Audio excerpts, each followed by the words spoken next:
Chapter 3, page 15. Rose and Hazel were both bone-tired by the time the city sky turned from black to purple.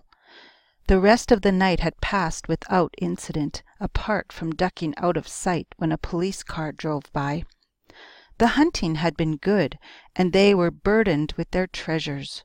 All they had to do now was to make it safely home. Always on these journeys, Rose wished she were two people.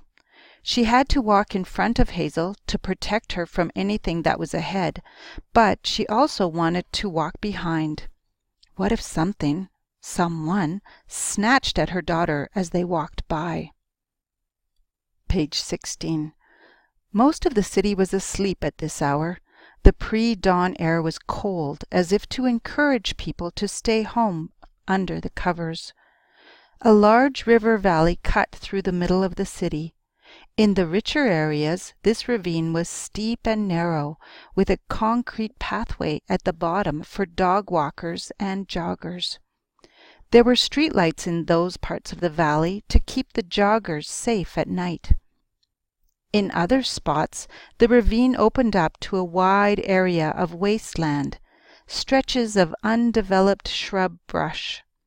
The river widened there, with weeping willow trees hanging over it.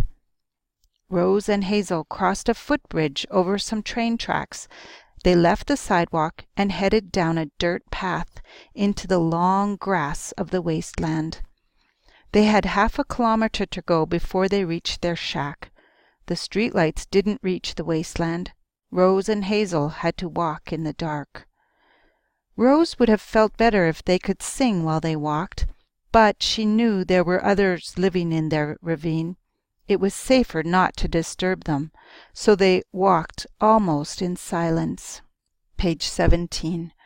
Rose only whispered to her daughter now and then to make sure Hazel was still with her. By now Rose knew each group of trees, each clump of brush. She knew when to leave the open area and walk into what looked like thick bushes until she lifted away the branches and uncovered the trail. Their hut had been harder to find before the season changed and the leaves fell from the trees. She waited for Hazel to get in front of her.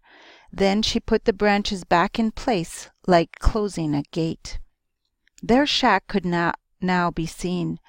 It too was covered with branches, but they could not hide the blue plastic tarp draped over the old boards and windows leaning into each other.